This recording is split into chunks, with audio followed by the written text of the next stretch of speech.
Hello and welcome, folks. This is a drink called How to Make Iced Strong Coffee plus Milk. First thing you gotta do is you put the ice cubes into this mug.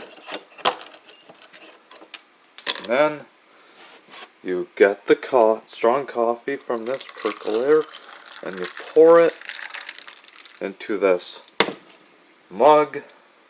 And then, last but not least, you add in the milk.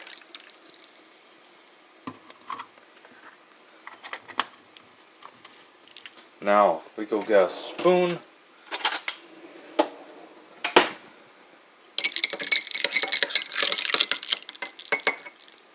And there you go, folks. Here is your iced strong coffee plus milk.